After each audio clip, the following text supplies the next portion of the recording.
Bonjour, Isabelle Choco, merci d'avoir accepté cet entretien.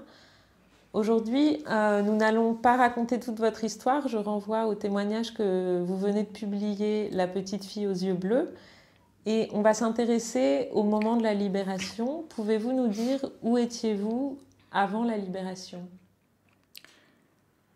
Juste avant la libération, nous étions à Bergen-Belsen, dans le grand camp qu'on appelait à l'époque le camp de la mort. Nous sommes arrivés toutes les deux avec ma mère du camp de Val-de-Sloust, camp de travaux forcés annexe de Bergen-Belsen. En arrivant à Bergen-Belsen, le commandant SS de Val-de-Sloust nous avait dit « Et vous allez regretter votre commando qu'il appelait lui de Zelle ». Nous le regardions en disant « Il est complètement fou ». Mais il n'était pas fou. Effectivement, les conditions à ce moment-là à Bergen-Belsen étaient terribles. Il n'y avait plus de nourriture, plus d'eau potable, une épidémie de typhus, de poux transportés par les poux.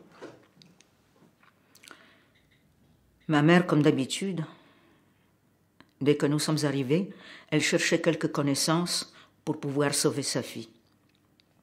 Elle a trouvé une infirmière qui m'a proposé d'aller dans l'infirmerie, si on peut appeler ça comme ça, pour l'aider un peu, moyennant une soupe par jour. Ma mère a évidemment accepté ça pour moi, en se disant au moins elle aura une soupe par jour. Mais arrivé là-bas, comme aide, je n'étais pas infirmière, j'avais à l'époque 15 ans, et tout ce que je pouvais faire, c'était d'aider un petit peu et surtout de secouer les couvertures. Et secouer les couvertures, ça voulait dire que les poux sont arrivés sur moi. Et le temps de l'incubation de la maladie, j'ai attrapé le typhus. Je ne me rendais pas très bien compte de ce qui se passait autour de moi. Mais à chaque fois que j'ouvrais les yeux, je voyais ma mère, qui était toujours là, qui m'humectait les lèvres, je ne sais pas d'où elle prenait l'eau, je ne sais pas comment elle faisait pour pouvoir m'aider tout le temps. Mais un jour, j'ai vu son visage, moi j'allais un peu mieux, un miracle. Je ne sais pas comment ça se fait, mais sans médicaments, sans rien, sans nourriture même, j'allais un peu mieux. Mon corps était couvert de blessures, couvert de taches rouges. J'avais perdu mes cheveux qui avaient repoussé après quand on nous avait tondus, parce que le typhus fait tomber les cheveux. Et j'ai vu le visage de ma mère à ce moment-là, complètement enflé, son corps également, et je me suis dit, elle doit être très malade. Et avec ça, je me suis rendormie à nouveau. Et dans la nuit, j'ai entendu ma mère à côté de moi,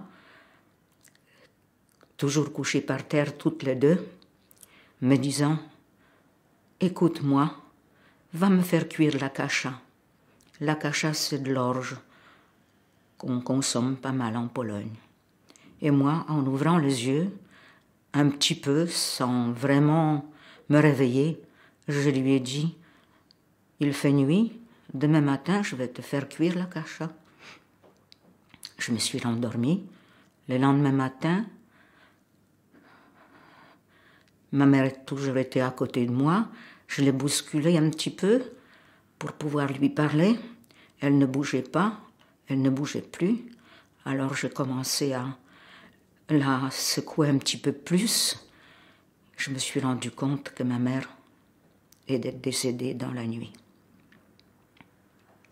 Alors là, je me suis dit, ça y est, je suis toute seule, je n'ai plus personne, je suis malade, c'est fini, pour moi, c'est terminé. Mais je dis aussi, on ne me séparera pas de ma mère. On sortait à ce moment-là, on sortait encore le cadavre de la pièce, enfin, de la baraque où nous étions couchés par terre. On sortait les cadavres dehors. Et ils sont venus, ils ont voulu enlever ma mère. Je leur ai dit non, je ne la laisse pas partir, je vais avec elle. Mais les bras plus forts que les miens, l'ont enlevée. Elle est partie. Alors là, c'était fini pour moi. Je suis restée les yeux fermés, recroquevillée, par terre, sans bouger. Et puis à ma gauche et à ma droite, tout d'un coup, deux jeunes femmes se sont rapprochées et elles m'ont dit « Il faut que tu te lèves pour nous apporter à manger. » Je me suis dit « Qu'est-ce qu'elles me disent ?» C'est fini pour moi. Je ne peux plus me lever, je ne veux plus me lever. Et c'est ce que je leur ai dit. Écoutez-moi, je ne peux plus me lever, je ne veux plus me lever. Elles ont insisté, si tu ne te lèves pas, nous allons mourir. Alors je me suis levée. Levée, non. J'ai essayé de me lever. J'ai pu pivoter un petit peu à gauche et à droite. Je me suis mise sur les genoux. Je rampais vers la porte. Je me suis accrochée à la poignée. Et la porte s'est ouverte. L'air frais m'a un petit peu réanimée. J'ai pu me lever, me mettre debout. J'ai marché. Ça m'a semblé très long, très loin. Mais je suis arrivée dans une place. Une place où j'ai vu une femme avec une grande marmite de la soupe. Je croyais que c'était un mirage. Mais non, c'était vrai. Il y avait une femme là, avec une grosse marmite de la soupe. J'ai regardé vite à mes pieds, j'ai regardé autour de moi. J'ai trouvé une boîte de conserve. J'ai ramassé vite la boîte de conserve. Je suis allée voir cette femme. Je lui ai dit, Madame, donnez-moi un peu de soupe. Elle m'a versé une louche de soupe. Je suis restée à côté d'elle. Je l'ai bu plus que mangé. Elle n'était pas très épaisse, cette soupe. Et quand je finis, tout doucement, je lui ai dit, Madame, s'il vous plaît, encore un peu de soupe pour mes amis qui sont restés dans la baraque. Et j'ai fait ça pendant quelques jours. Ensuite, les forces m'ont complètement abandonnée et je suis restée immobile à nouveau par terre. Et là, j'ai entendu tout d'un coup des haut-parleurs qui criaient « Attention, attention, vous êtes libres, nous venons de vous libérer, nous sommes l'armée britannique. Nous venons de vous libérer, vous êtes libres. Mais il y a une épidémie, alors nous sommes obligés de faire une désinfection, de procéder à une désinfection. Et nous devons attendre un tout petit peu, le moins que nous puissions faire, mais vraiment vous êtes libres. Tenez bon, vous êtes libres. » Et je me suis dit en moi-même, toujours les yeux fermés, à quoi bon? Être libre, ça veut dire quoi? Ça veut dire être seul, malade, plus personne autour de moi, plus de mère, plus de père, plus de famille, plus personne. Ça n'avait aucun sens, la libération. Et tout d'un coup, au bout d'un moment, alors qu'effectivement, il y avait un monsieur qui passait en imperméable jaune et qui a désinfecté toute la pièce en projetant quelque chose sur nous, une espèce de poudre, une espèce de truc, je ne savais plus ce que c'était, mais ça n'avait aucune importance. J'ai vu un visage d'un jeune soldat. Son visage a apparu et a tout de suite disparu. La porte était à nouveau fermée. Ce qu'il a vu dans la pièce, ça a dû être terrible. Il n'a pas pu regarder vraiment. Il a prévenu ses amis, il a prévenu ses collègues, il a prévenu tout le monde ce qu'ils allaient voir dans la baraque. Et à ce moment-là, ils sont venus à plusieurs, dont un médecin. Les médecins ont regardé, ils ont tous regardé qui était encore vivant. Ils m'ont trouvé, les yeux grands ouverts, effectivement. Ils m'ont appelé la jeune fille aux yeux bleus, parce que c'est comme ça qu'on me reconnaissait. À ce moment-là, avec la fièvre, j'avais un peu le jour rose, mais je n'étais plus qu'un squelette. Et on ne voyait plus que mes yeux. Le médecin est venu vers moi, il m'a dit « Est-ce que je peux vous opérer sans anesthésie ?» Je lui ai répondu « Je ne sens plus rien. » Ils ont démonté la porte de la baraque, ils m'ont opéré, je me suis rendu compte que sur la cuisse j'avais un abcès gros comme une orange et que le médecin avait peur d'une infection généralisée. Et ensuite, il était tellement triste, lui, Moi, je ne sentais rien, et qu'il est revenu avec une tablette de chocolat. Et pour lui faire plaisir, j'ai essayé de goûter le chocolat. Mais le chocolat avait le goût de la sciure de bois. Je ne pouvais plus rien manger, plus rien avaler, ni solide ni liquide. Et c'est peut-être ce qui m'a sauvée ensuite. Parce que le lendemain matin, il a envoyé une camionnette avec un soldat qui m'a pris dans ses bras, qui m'a enlevé pour me mettre dans un hôpital improvisé où il y avait des médecins britanniques et ensuite des médecins français et la mission Vaticane, les sœurs de la rue du Bac, les petites sœurs de la Charité de la rue du Bac de Paris. Et là, on m'a mis sous perfusion et quand j'ai pu me lever, à ce moment-là, on m'a conduit jusqu'à une balance, qu'on m'a pesé et je pesais 25 kilos. Il faut vous dire que je n'avais pas beaucoup grandi depuis l'âge de 11 ans et à 11 ans, au début de la guerre, je pesais près de 40 kilos. J'étais un peu ronde. Ensuite, Sir Susan Spender s'est beaucoup occupé de moi, le médecin également. Ils sont arrivés à me mettre sur pied. Ils sont arrivés à ce que j'aille mieux, parce que toutes celles qui ont pu manger et à qui on a donné la nourriture des soldats, puisque c'est ce qu'ils avaient sous la main, mais il y a eu malheureusement beaucoup de victimes, parce que nos estomacs ne pouvaient pas accepter, ne pouvaient plus supporter de nourriture même normale. Sir Susan Spender m'a demandé qui est-ce qu'elle pouvait prévenir que j'étais vivante. Et je lui ai dit non, j'ai plus personne en Pologne, c'est fini, parce que nous sommes tous allés à Auschwitz, nous étions tous au ghetto de Lodz, toute la famille. Et si on n'entend pas parler d'eux, c'est qu'ils ne sont plus vivants, parce que probablement ils sont tous allés à Auschwitz. Et il y avait des petits cousins, cousines, il y avait des oncles et des tantes. Et évidemment, ma mère, je savais où elle était, hélas, et mon père est décédé au ghetto en 1942. Je me suis rappelé que ma mère m'avait laissé une liste, mais la liste, je l'avais perdue entre-temps. Pensez bien, sur le parterre de la baraque, je ne savais pas où elle était. Et puis je me suis rappelé que mon père avait un frère à Paris. Et son frère était marié et avait 2 enfants. Et c'est ce que je lui ai dit. Je lui ai dit, je ne sais pas s'ils sont là, mais j'espère. Je sais que la France a beaucoup souffert également. Et donc, je ne sais pas ce qui s'est passé pour eux, mais j'espère qu'eux, ils sont vivants. Et effectivement, Sir Susan Spender m'a conseillé au départ de partir en Suède, puisque les Suédois se sentant coupables d'avoir fourni de l'acier aux Allemands pendant la guerre, ont pris quelques, je ne sais pas si c'était quelques centaines ou quelques milliers de déportés, je pense 1 millier, je ne sais plus exactement le nombre. Et elle m'a conseillé d'aller en Suède pour la convalescence, pour les soins et la convalescence. Et elle-même, quand elle est rentrée à Paris, dès qu'elle est rentrée à Paris, elle a cherché mon oncle. Et moi, après 3 mois d'hôpital à Bergen-Belsen et 3 mois d'hôpital en Suède, à Norrköping, j'allais effectivement beaucoup mieux.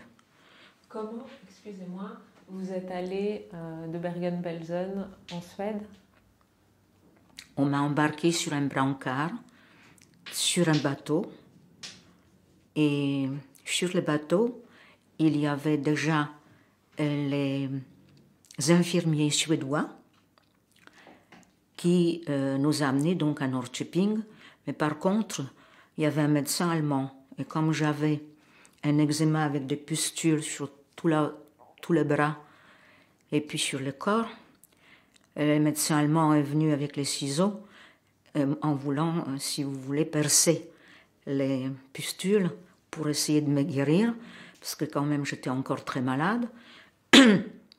Et moi qui étais toujours très calme, qui ne disais pas grand-chose, Là, je commençais à hurler en disant « Jamais plus un Allemand ne me touchera ». Et cet infirmier suédois, qui était très gentil et qui m'avait toujours soigné, il m'a dit « Je vais tenir votre main et je ne les laisserai pas vous faire du mal.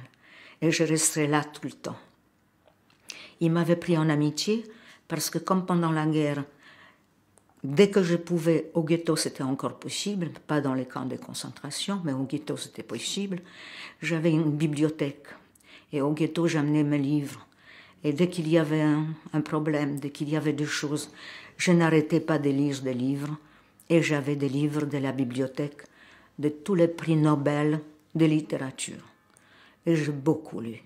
Et j'ai lu les prix Nobel suédois.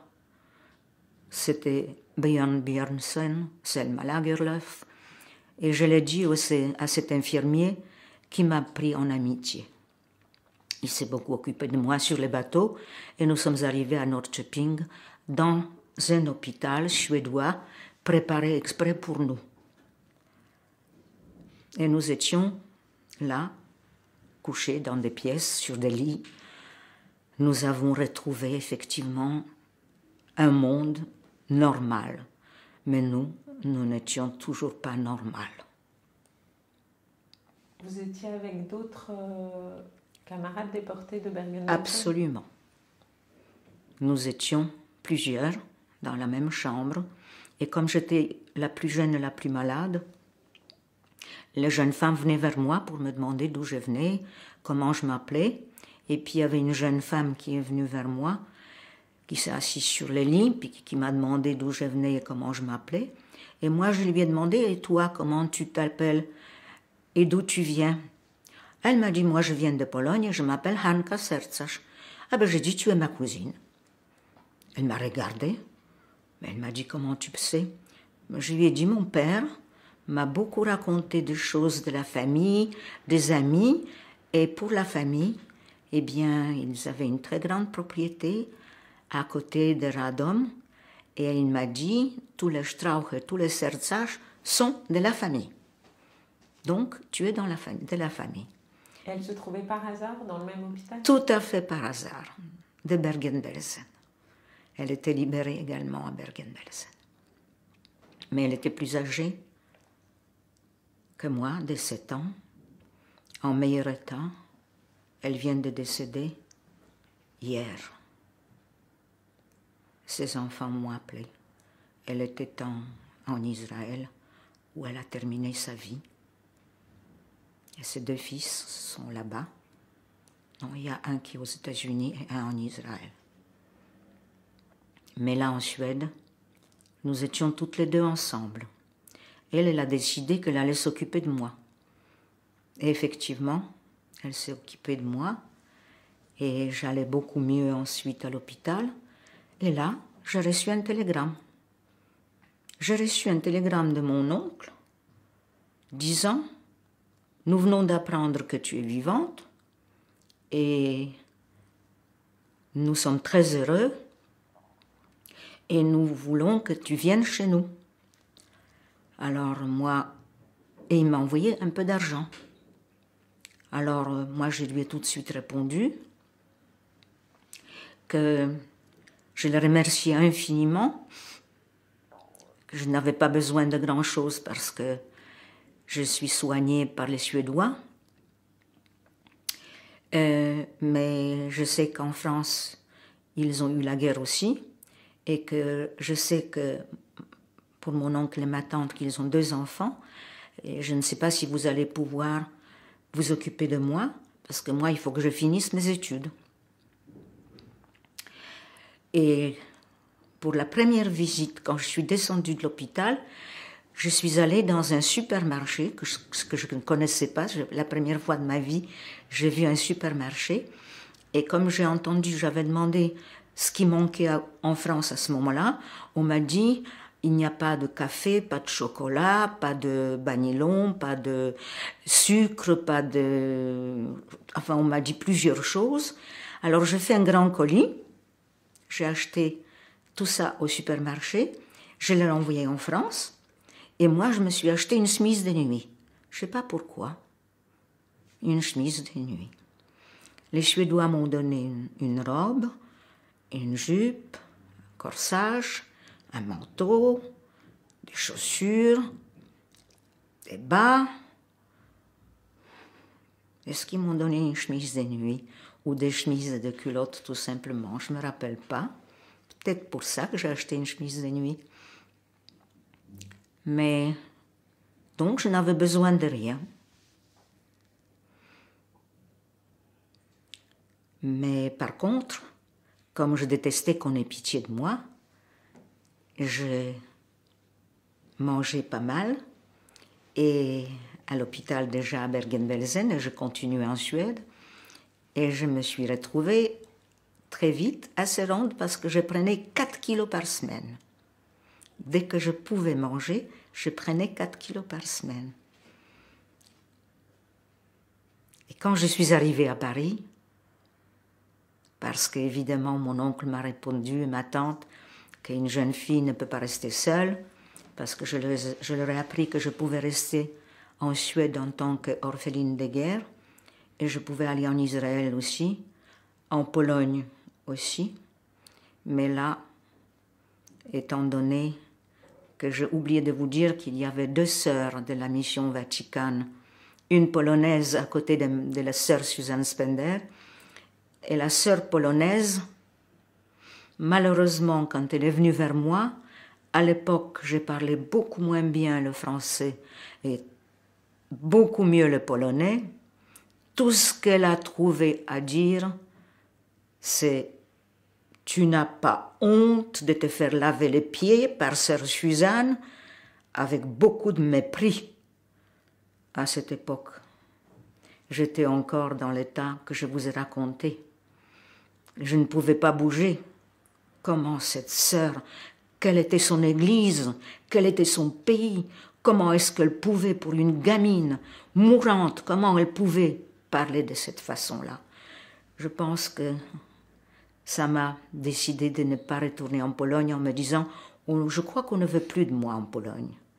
Alors qu'au départ, c'était mon pays, c'était ma langue, c'était mon pays de naissance. C'est resté mon pays de naissance, mais c'est maintenant seulement mon pays de naissance, et mon pays de vie, c'est la France. Parce que ma vie, au début, avec mes parents, était très heureuse. Pendant la guerre, c'était l'horreur. Mais ma 3e vie en France a été merveilleuse. Dans ce sens que quand je suis arrivée en France, j'étais déjà guérie. J'allais bien, mais je n'étais pas encore en grande forme. On me disait, à l'époque, quand les médecins me voyaient, que j'étais quand même un peu une gamine de l'âge de 12-13 ans, et je venais d'en avoir 17 en Suède. Comment avez-vous été rapatriée? Est-ce que vous étiez accompagnée pour rentrer en France? En France, quand je suis arrivée chez mon oncle, c'est tout de suite la famille qui s'est occupée de moi. On voyait le médecin de temps en temps, mais j'avais juste besoin de prendre un petit peu de fortifiant de temps en temps, et je n'avais aucune maladie ni aucune séquelle. Si, il y avait une séquelle, j'avais un poumon complètement abîmé, qui est toujours abîmé, parce que à la libération, j'oublie de dire que après le typhus, j'ai eu une pleurésie, et puis etc., etc. J'étais évidemment en très mauvais état. Donc effectivement, mon poumon gauche est touché, a été très touché, mais il a été guéri, et il n'y avait plus de problème de ce côté-là pour l'instant. Après être arrivé donc chez mon oncle et ma tante, j'ai tout de suite demandé de reprendre mes études. Et je suis allée à l'Alliance française, et ensuite j'ai commencé à apprendre. Donc, ma tante avait trouvé pour moi grâce à des amis, un professeur qui voulait bien me donner des leçons de mathématiques, etc. Et je devais avoir un autre d'histoire et de géographie. Et ma tante, malheureusement, et mon oncle n'étaient pas dans des conditions financières très favorables. Donc, je leur ai dit, je ne peux pas être un poids pour eux. Et je lui ai demandé combien de leçons je pouvais prendre par semaine. Elle m'a dit 2. Je dis très bien. J'ai dit à mon professeur, je ne peux avoir que 2 leçons par semaine. Il m'a dit, ça fait rien. Tu viens tous les jours, je te donne une leçon. Chaque fois, tu repars à la maison, tu fais ta leçon, tu reviens et tu recommences. Et tu me payes 2 fois par semaine. Le reste, c'est pour moi. Bon, donc ça a continué comme ça. L'Alliance française, effectivement, j'avais la possibilité de continuer également. Je pense que ma tante et mon oncle pouvaient avoir quelque chose pour les déporter à ce moment-là. Elles pouvaient demander quelque chose pour les enfants déportés. Je n'en sais rien. Mais quand je me remarquais que j'étais un poids pour eux, parce que, comme je vous disais, il n'y avait pas de... Ils n'étaient pas très riches. Et on habitait à Paris, pas loin de la Villette. Et je souris parce que le métro passait devant les fenêtres. Et pour moi, c'était vraiment quelque chose de formidable à l'époque. Je ne sais pas si c'était comme ça pour tout le monde, parce que ça faisait un peu de bruit, mais pour moi, c'était un spectacle permanent. Et j'étais à Paris, et j'étais heureuse, j'étais chez mon oncle et ma tante, et je cherchais un moyen pour ne pas être à leur charge. Et je pensais que je pouvais faire comme ma mère. Ma mère m'avait toujours raconté qu'elle, comme c'était l'aînée de la famille, et qu'elle voulait finir les études de pharmacie, et c'est peut-être pour ça que je voulais faire des études de la recherche en chimie. Et aussi parce que mon père était souffrant à un moment donné, il fallait aider les malades. Donc, pour moi, c'était les recherches en chimie. Et je me suis dit, donc, je peux faire comme elle. Je travaillerai dans la journée et puis je prendrai des leçons les soirs. Mais entre-temps, à l'Alliance française, je trouvais une amie, enfin quelqu'un de plus âgé, pas vraiment une amie, mais une amie forcément. Quand on retrouve quelqu'un qui était pendant la guerre avec moi, c'était forcément une amie. Elle était plus âgée que moi. Elle me dit un jour, tu sais, il y a une famille très gentille, et puis ils ont un fils, et puis ils voudraient se marier. Moi, j'ai dit, bon, qu'ils se marient. Moi, je ne me marierai pas avant 23 ans, avant que je finisse mes études. Bon. Elle est partie, puis on revient quelques jours après en disant, tu sais, cette famille nous invite pour une sortie à Paris. Alors tu peux quand même sortir, on sortira toutes les deux. Ben, je me suis dit, tiens, je ne suis pas sortie encore à Paris. J'ai visité un peu Paris, j'ai vu un peu ce qui se passait, mais je ne suis jamais sortie le soir.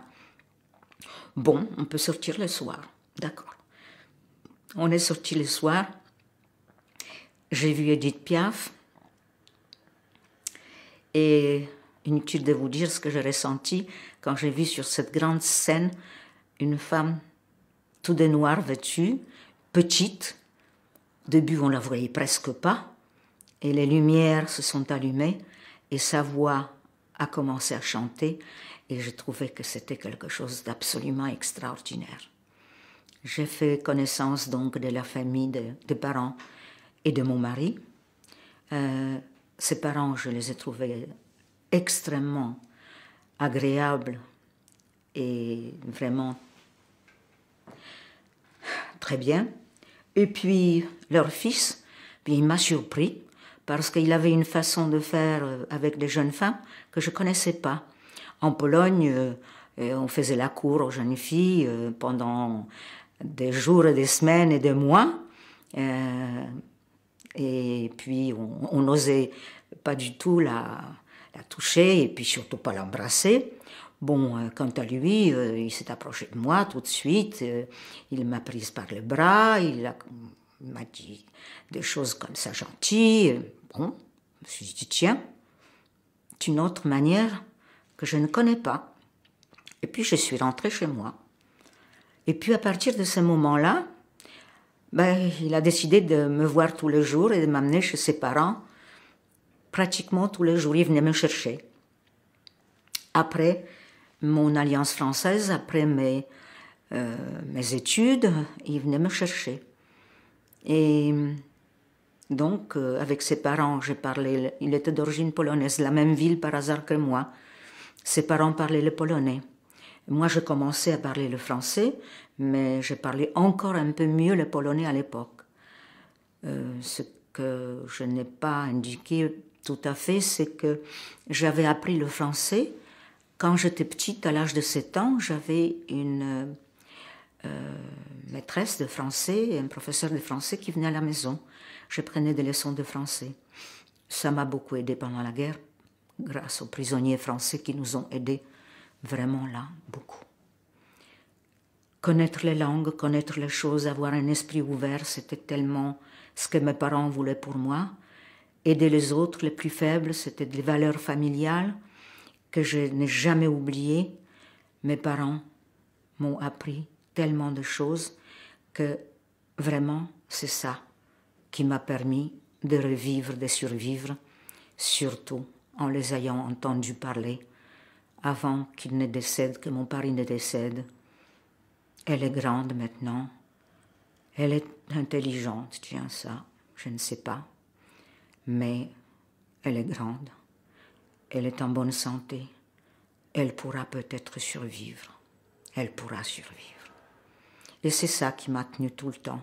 C'est à cela que j'ai souvent pensé quand les choses, quand la guerre était finie, quand je rencontrais les gens, quand la vie commençait, quand la vie pouvait à nouveau être là. Je n'ai eu de cauchemars que pendant 6 mois après la guerre. Il y avait toutes les nuits une charrette, des gens grimés qui me poursuivaient partout, dans les champs, sur les routes, et qui ne m'attrapaient jamais. Moi, je courais très vite, et cette charrette ne m'a jamais rattrapée. Après 6 mois, ça s'était terminé, et je n'ai plus jamais fait de rêve de la guerre. Plus jamais je ne rêvais de ce qui était arrivé pendant la guerre. Ensuite, pendant très longtemps, je ne pouvais même pas me rappeler de rêves. Maintenant, je commence à me rappeler un petit peu de rêves, mais ce sont des rêves d'actualité.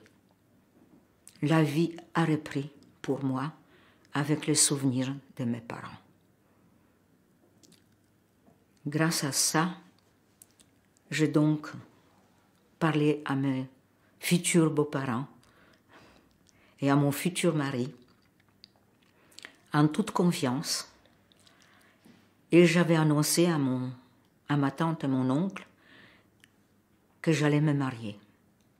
Et j'ai annoncé ça dans des conditions un peu spéciales, parce que mon oncle et ma tante, quand ils ont vu que je commençais à sortir avec un jeune homme, et au début, on demandait à mon petit cousin de nous accompagner tout le temps, il venait avec nous. Et puis il y avait aussi ma cousine, ma petite cousine, qui sortait des fois avec des amis avec moi.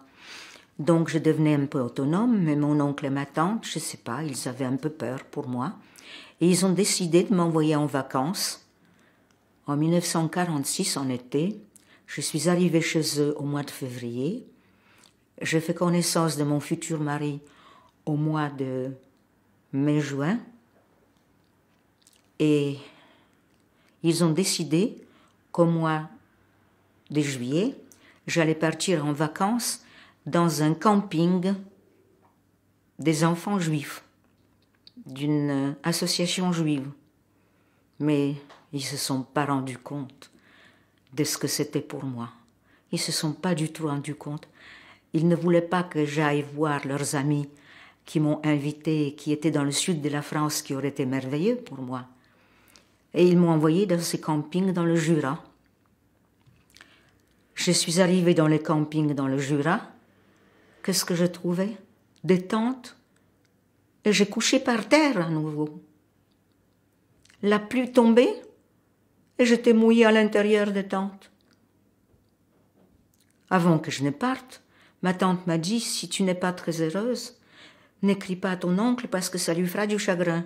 C'est pas à mon oncle que j'avais écrit. Mais mon futur mari, ce jeune homme, m'écrivait tous les jours. Il m'écrivait tous les jours qu'il m'aimait. Il m'écrivait tous les jours qu'on devait se marier. Et quand je lui ai écrit que j'étais dans ce camping sous la flotte, sous l'eau, eh bien un jour j'ai vu une voiture arriver avec ses parents et lui, et ils m'ont enlevé du camping. Ils m'ont enlevé sans penser que j'étais une mineure et que, sans permission de mon oncle et ma tante, ils n'auraient pas dû m'enlever de là. Mais ma seule consolation dans ce camping, c'était des jeunes gens qui me faisaient un peu la cour et des jeunes hommes qui me disaient des gentillesses, mais moi, j'étais retombée dans des conditions insupportables pour moi. Comment est-ce qu'ils ont pu imaginer une chose pareille? Mais qui pouvait imaginer ce que j'avais vécu pendant la guerre? Qui pouvait imaginer ce qui s'était passé pendant la guerre? Personne. Et donc, nous sommes rentrés ensemble à Paris, les parents de mon futur mari, mon futur mari et moi. Et mon oncle et ma tante m'ont demandé à ce moment-là de me fiancer.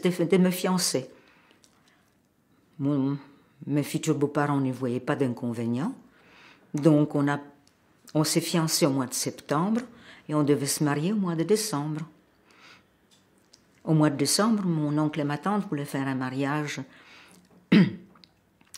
agréable. Ils voulaient inviter beaucoup de monde. Mes futurs beaux-parents n'invitaient pas beaucoup de monde. Ils vivaient dans un milieu assez restreint avec des amis et ils ne pensaient pas inviter beaucoup de monde. Un jour, je suis rentrée à la maison et malheureusement, ma tante, qui ne comprenait toujours pas ce qui m'était arrivé, elle a parlé de ma mère en me disant que quand elle était passée par la Pologne, ma mère n'était pas très avenante avec elle, pas très... Bon. Alors là, elle n'a pas fini la phrase. J'ai pris mon sac qui était à côté de la porte et je suis partie de la maison. Je suis partie en pleurs parce que personne n'avait le droit de dire quelque chose sur ma mère. Personne n'avait le droit de dire quoi que ce soit de désagréable sur ma mère. Ma mère a fini est décédée, a été tuée dans de telles conditions qu'on n'avait pas le droit de parler d'elle autrement qu'avec un grand chagrin et regret. Ma tante a cru que je suis allée chez mon futur mari. Pensez bien, je n'aurais jamais été chez mon futur mari, il n'en était pas question. Je suis allée chez une cousine à la mode de Bretagne, c'est-à-dire cousine de ma cousine qui était de Bergen-Belsen. Parce que c'est vrai que c'était une famille. Et ma cousine de Bergen-Belsen était allée chez son oncle en Belgique, et moi j'étais chez mon oncle à Paris. Et puis, mon futur mari, évidemment, s'est présenté. Il s'appelle Arthur. Il s'appelle en fait Arkady, mais tout le monde l'appelait Arthur. Moi, je l'appelais Tur, bien sûr, comme ça. Et il s'est présenté chez ma tante, très étonné de ne pas me voir. Et ma tante, très étonnée que je ne sois pas chez lui. Et on commençait à me chercher. Où je suis. On m'a trouvé évidemment chez cette cousine. Et puis, tout le monde m'a persuadé que je rentre chez mon oncle, parce que je ne voulais plus rentrer chez mon oncle et ma tante. Tout le monde m'a persuadé de rentrer chez mon oncle et ma tante jusqu'au mariage, et que les choses allaient s'arranger. Je suis rentrée chez mon oncle et ma tante, effectivement, mais il y a eu quelque chose d'un peu cassé quand même. Et mon oncle et ma tante, surtout, qu'ils ont annulé le mariage de leur côté. Et je n'ai eu qu'un mariage civil, parce que finalement mes beaux-parents ont invité que quelques personnes très proches, et on a fait un mariage civil à la mairie, et comme le maire était au courant de mon parcours, il a fait un mariage en parlant évidemment de mon parcours pendant la guerre. Et nous nous sommes mariés à Saint-Maur de Fossé. Et auparavant, vous en aviez parlé avec vos beaux-parents et votre futur mari, et eux-mêmes, quel type d'expérience avaient-ils eu pendant la guerre? Si mes parents s'étaient mariés civilement... Vos parents, est-ce que vous leur aviez parlé de ce que vous aviez vécu pendant la guerre? Les parents de votre mari? Je pense que je n'ai pas beaucoup parlé de ce qui s'est passé pendant la guerre. Je répondais aux questions. Mes beaux-parents étaient cachés en France. Ils étaient au courant de ce qui s'était passé, je pense, en Pologne, puisqu'ils avaient de la famille. Et je pense qu'ils ont même envoyé des colis à un moment donné, tant qu'on pouvait avoir quelques colis par la Croix-Rouge. Mais ça s'est arrêté très vite. Je pense qu'ils étaient un peu au courant. Eux, ils se sont tout de suite beaucoup informés, et je pense qu'ils étaient au courant. D'après ce que mon beau-père, de la façon dont ma belle-mère et mon beau-père parlaient avec moi, je me suis rendu compte qu'ils étaient beaucoup plus proches de moi et de la vérité que mon oncle et ma tante. Parce que, je ne sais pas, ils ont vécu cette période-là avec la Pologne, dans leur esprit. Je pense que c'était ça. Donc, voilà. Et effectivement, je n'ai malheureusement pas vu pendant un certain temps mon oncle et ma tante. Je les ai vus quand j'ai entendu que mon oncle était souffrant. Je suis allée tout de suite le voir. Quand mon oncle est décédé, j'ai demandé si je pouvais participer au monument et quelque chose comme ça. Mais c'est surtout quand ma tante était âgée et malade que je la voyais tout le temps.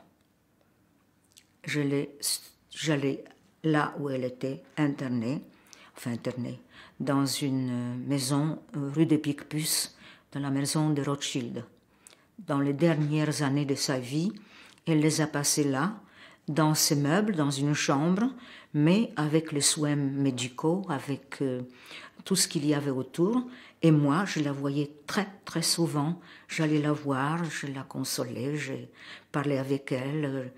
Je ne me rappelais plus que de bons souvenirs. D'ailleurs, je me rends compte que plus je vieillis, et plus je me rappelle de bons souvenirs. Il me faut un témoignage ou il me faut quelque chose de particulier comme aujourd'hui pour que je revienne dans ce qui s'est passé pendant la guerre, même pendant quelques minutes. Mais sinon, dans ma vie de tous les jours, quand je rencontre les gens, je ne me rappelle que de bons souvenirs avec eux. Est-ce que par la suite, vous êtes retourné en Pologne ou vous avez conservé des liens avec la Pologne? Je suis retournée en Pologne parce que, d'une part, dans mes rêves pendant la guerre, je rêvais du grand lit dans la chambre de mes parents, dans lequel je venais tous les dimanches me blottir dans leurs bras, parce que la pharmacie n'était fermée que les dimanches. Mes parents travaillaient énormément et moi j'allais à l'école et j'étais aussi libre les dimanches. Nous allions quelquefois à la synagogue et ma mère allumait des bougies. Je savais que j'étais juive, j'avais conscience de ce qu'il y avait dans le monde, de ce qui se passait. J'apprenais là l'histoire du judaïsme. Mais j'étais donc avec mes parents dans ce grand lit et je voulais racheter ce grand lit parce que pendant que nous étions encore dans notre appartement, il y avait des gens qui sont venus, ils ont mis des scellés sur la chambre de mes parents et quand mes parents sont rentrés de la pharmacie, ils ne pouvaient plus coucher dans leur chambre, on ne pouvait plus rentrer dans la chambre. Donc dans mes rêves, je me suis dit si cette chambre existe encore, même si ce sont d'autres personnes qui sont là, même si je dois la payer, je la payerai. Mais malheureusement, les gens m'ont laissé regarder et comme l'oncle de mon mari était c'est peut-être aussi pour ça que nous étions beaucoup plus proches. L'oncle de mon mari était un évadé de Treblinka. D'ailleurs, j'ai traduit son livre, L'évadé de Treblinka, également dans la bibliothèque de la Shoah. Et ça m'a permis de lui rendre visite, de faire sa connaissance. Et les liens étaient de plus en plus forts de cette manière. Comme j'ai dit quelquefois, en épousant mon mari, j'ai épousé toute sa famille. Et c'est vrai que ses oncles, qui étaient de grands musiciens et qui ont eu la chance de rester aux États-Unis, parce que si leurs parents étaient partis aux États-Unis, les enfants sont restés, les parents sont revenus et sont décédés au ghetto de Lodz. Mais les enfants étaient de grands musiciens à San Francisco, dans l'orchestre de San Francisco. Donc je suis rentrée dans cette famille et je fais connaissance de tout le monde et de ce fameux oncle évadé de Treblinka. Dans la chambre de mes parents, il n'y avait plus rien. L'appartement était dans un très mauvais état, l'immeuble était terriblement abîmé, noir devant, enfin à l'intérieur et à l'extérieur, et je n'ai plus rien retrouvé. Je n'ai trouvé donc que l'oncle de mon époux. Et ensuite, je ne suis plus retournée en Pologne que pour des témoignages à Auschwitz, parce que je voulais me rendre compte de ce que les jeunes voient aujourd'hui à Auschwitz. Pour pouvoir parler avec eux, il fallait que je sache ce qu'ils voient. Je ne pouvais pas leur être utile autrement, parce que si je leur raconte mon histoire, c'est quelque chose, mais ce n'est pas ça le principal. C'est pour qu'ils la transmettent, bien sûr. Mais si je raconte mon histoire, c'est pour qu'ils soient capables de savoir ce qui peut se passer, capables de savoir comment ils doivent agir, qu'est-ce qu'ils doivent faire. Leur responsabilité, je les responsabilise. C'est à eux maintenant de construire leur pays. C'est à eux de construire l'Europe. C'est à eux de construire le monde. Et c'est à eux de choisir leur travail puisqu'ils ont la chance de pouvoir faire des études puisque nous témoignons essentiellement dans le lycée et dans le collège. Et je leur dis, vous avez la chance de pouvoir choisir ce que vous voulez faire. Et là, avec la passion dans le travail, a dit Confucius que si on travaille avec la passion, on ne travaille pas un seul jour de sa vie. Et ça, c'est ce que je pense et je le pense également. Il avait parfaitement raison. Et je le dis souvent aux jeunes. Je leur dis aussi qu'il faut qu'ils fassent attention. Il faut qu'ils fassent attention parce que les gens viennent souvent de tous les pays. Ils peuvent connaître des gens de différents pays, de différentes couleurs. Il s'agit de savoir ce que peut amener le racisme, l'antisémitisme, le rejet de l'autre. Quand on veut faire connaissance des gens, on peut apprendre des choses passionnantes. Les gens sont différents, on peut apprendre des choses. Mais si on les rejette, si on leur fait du mal, c'est quelque chose d'épouvantable parce que ça peut amener des tragédies dans le monde que nous voyons hélas maintenant. Nous nous sommes promis témoigner. À Bergen-Belsen, quand on s'est vu que c'était notre dernière heure, pratiquement, on s'est dit entre nous que celles qui survivront doivent témoigner. Eh bien, je témoigne pour que justement le jeune soit conscient. Quand et comment vous avez commencé à témoigner? J'ai commencé à témoigner 40 ans après la guerre, comme beaucoup de gens. Après la guerre, c'était mission impossible. Je devais d'abord me reconstruire, construire ma vie. C'est à ce prix-là, c'est avec ce non-oubli, parce que évidemment, je n'ai jamais oublié, mais c'est à ce prix-là de l'avoir gardé dans mon cœur, au plus profond de moi-même, de ne pas en parler, de ne pas le vivre tous les jours, que j'ai pu être heureuse et avoir le bonheur autour de moi. Donc, quand je me suis mariée, mes beaux-parents à cette époque avaient une situation assez bonne. Ils gagnaient un peu d'argent et donc je pouvais rester à la maison et je voulais toujours apprendre quelque chose. Mais il s'est fait que j'ai eu 3 enfants en 3 ans et demi. Ça, c'était une folie, évidemment. J'étais suivie par un gynécologue et après par un autre, mais de très près, parce que c'était probablement pas recommandé d'avoir 3 enfants en 3 ans et demi pour quelqu'un comme moi qui est sorti d'un tas de maladies. Mais il n'y avait pas beaucoup de solutions en France à ce moment-là. Il n'y avait pas beaucoup de moyens pour les femmes de prévenir les naissances. Et j'étais très jeune et j'avais envie d'avoir une famille. J'ai essayé de faire quelque chose au bout d'un moment, mais je n'ai pas trouvé grand-chose. Mais au bout du 3e, évidemment, là, il fallait prendre des grands moyens. Et moi, malheureusement, après le 3e fils, j'ai eu tout juste le temps de les allaiter, de les faire grandir un petit peu. Et j'ai attrapé la maladie, j'ai eu la tuberculose.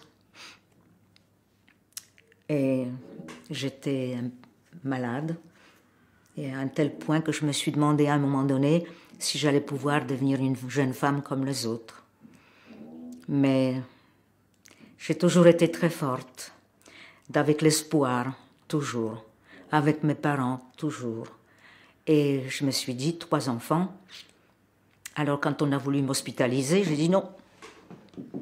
3 enfants, un mari, je reste à la maison. De toute façon, les bacilles, ils l'ont déjà eu. Je suis tombée sur un médecin extraordinaire.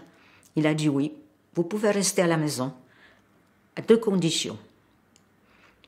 Vous suivez exactement ce que je vais vous dire de faire. Vous ne vous levez pas le matin, vous ne bougez pas beaucoup, enfin vous vous reposez beaucoup. Et surtout, il faut que vous soyez aidé complètement pour pouvoir guérir rapidement. Ça a quand même duré un certain temps, mais j'avais eu beaucoup de piqûres, premiers médicaments antituberculeux qui sont arrivés en France, et j'ai assez vite guéri, enfin, au bout d'1 an quand même. Et puis, au bout de quelques temps, mes enfants grandissaient, et puis moi, j'ai commencé à... Mon mari m'a demandé de jouer aux échecs. Un jour, on était en vacances à Vittel, et on a vu les joueurs d'échecs, des joueurs de bridge et des joueurs d'échecs. Et je me suis rappelé que moi, je ne savais pas jouer au bridge, mais les échecs, j'avais vu ça quand j'étais petite. Ensuite, chez mon oncle et ma tante, mon petit cousin jouait aux échecs. Je voyais les pièces, alors j'ai appris la marche des pièces. Et puis ensuite, pourquoi pas, on peut regarder un petit peu ce qui se passe. Et j'ai commencé à jouer aux échecs, là, à Vittel. Mon mari aussi. Et ils nous ont très vite dit, écoutez, nous avons un cercle d'échecs à sa mort, il faut que vous veniez, etc., etc. Alors, très bien, on est venu au cercle d'échecs à sa mort. au bout de 6 mois, on m'a dit non, il faut que vous alliez à Paris jouer aux échecs parce que chez nous, il n'y a plus de joueurs qui puissent vous faire progresser.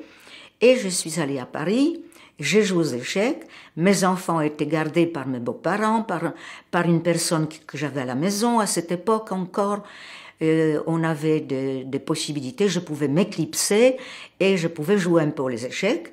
Et donc, après on m'a dit, vous devez vous présenter au championnat de France d'échecs, championnat de France féminin. Et mon mari a dit à tout le monde, ma femme va gagner. Alors, j'avais des amis qui m'ont écrit des lettres ou des télégrammes, bon, un futur champion d'échecs. Mais j'ai dit, qu'est-ce que c'est cette histoire? Qu'est-ce que tu racontes à tout le monde? Ça va pas, non? Parce que, bon, il savait jouer aux échecs, il a vu un petit peu les niveaux féminins. La plus grande joueuse féminine que j'ai connue après, avec laquelle nous sommes allés pour les championnats du monde, elle ne participait pas au championnat de France féminin. Donc, mon mari pensait que j'avais toutes mes chances. Et effectivement, j'ai gagné les championnats en 1956. J'ai gagné les championnats féminins d'échecs. Et puis, ce qui était très drôle pour moi, c'est que dans le journal Aurore à l'époque, il y avait ma photo en couleur et puis la photo de Marilyn Monroe en dessous, en noir. J'ai trouvé ça très drôle. Et puis on m'a proposé de faire le tour du monde, évidemment, pour le journal, mais j'ai dit, écoutez, j'ai un mari, 3 enfants, donc pas question, je ne peux pas faire ça. Et avec vos enfants, vous avez parlé avec 3 enfants. Oui, vous leur avez parlé de la guerre plus tard, quand ils ont grandi? Non, pas tout de suite et pas beaucoup. Il a fallu un certain moment pour que je dise quelque chose, mais quand il y avait des images, d'abord quand on entendait parler de la guerre, ou quand on voyait des images, je commençais ou à pleurer ou à avoir une crise. Donc mon mari et mes enfants savaient très bien qu'il ne fallait pas, qu'il fallait me dire tout de suite. J'entendais des cris de loin. Isa, ne viens pas, c'est pas pour toi. Alors je comprenais que c'était l'histoire de la guerre et qu'il ne faut pas que je vienne. Avant c'était pour la radio, après c'était pour la télévision. Et mes enfants m'ont toujours dit non, il ne faut pas que tu vois, il ne faut pas que tu parles, non, il ne faut pas. Ils me protégeaient, ils ne voulaient pas que je sois, évidemment, parce qu'ils m'ont vu à un moment donné que je ne pouvais pas le voir. Et puis ensuite, j'ai commencé, mon beau-père, malheureusement, comme il était poète et peintre, et pas du tout un homme d'affaires. On dit souvent que les Juifs, ce sont des hommes d'argent. Ben lui, alors, il ne savait pas compter. C'était vraiment pas un homme d'argent. Quand il avait de l'argent, il le dépensait, et quand il n'en avait plus, ben, il n'y en avait plus. Il écrivait toujours des poèmes, il faisait toujours ses encres de Chine, ou quand il avait de l'argent, de la peinture, mais son usine, où j'allais souvent, parce que comme j'étais toujours très curieuse, au début, mes beaux-parents avaient été sinistrés, et leur maison d'avant-guerre a été bombardée. Donc ils ont touché les dommages de guerre et ils ont construit une nouvelle maison, mais qui n'était pas prête quand nous nous sommes mariés, et qui était construite seulement à côté de l'usine. Et quand elle était prête, mes beaux-parents nous ont laissés aller là-bas, parce qu'ils avaient un petit logement des sinistrés. J'oublie de dire que quand nous nous sommes mariés, on couchait dans la chambre des bonnes, et eux couchaient dans une pièce. Ils avaient une seule pièce cuisine, comme logement des sinistrés. Vous imaginez que là, j'avais un lit, il n'y avait pas beaucoup de chauffage, et il y avait un vasisdas, c'était une chambre de bonne, mais j'étais avec un homme que j'aimais, et je savais très bien que mes parents étaient en bas et que je pouvais descendre dès que je voulais. Et puis, il y avait des amis tout de suite qui nous ont invités tous les deux. On était chez des amis en attendant que j'accouche, etc., etc. Et puis, mes beaux-parents m'ont laissé leur logement à côté de l'usine. Mais comme le logement à côté de l'usine, c'était une usine d'aluminium à l'époque, c'était très sale dans la cour. Et puis mon fils aîné joue au ballon et puis il y a une grille qui est tombée sur la joue. Et j'ai dit à ce moment-là à mes beaux-parents, mais c'était encore du moment où ils avaient encore de l'argent. Et mes beaux-parents nous ont acheté une maison.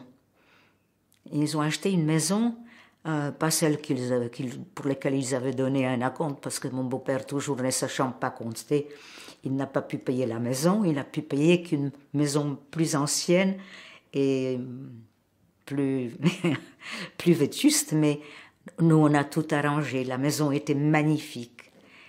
Et heureusement, quand mon beau-père a perdu son usine, nous avions notre maison. Et mes beaux-parents avaient toujours un abri, avaient toujours une possibilité. Mais moi, il fallait que je commence à travailler. Malheureusement, notre temps est bientôt écoulé. Mais pour finir, je voudrais vous demander comment s'est fait le déclic entre le moment où vous ne vouliez pas entendre parler de la guerre et celui où vous avez commencé à en parler, vous, en témoignant?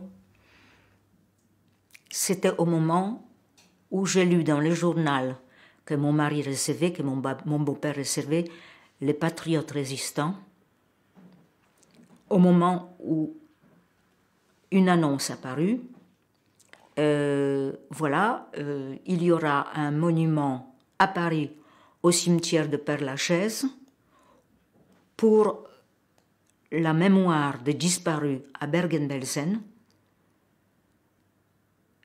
et pour les familles de ceux qui ont disparu à Bergen-Belsen.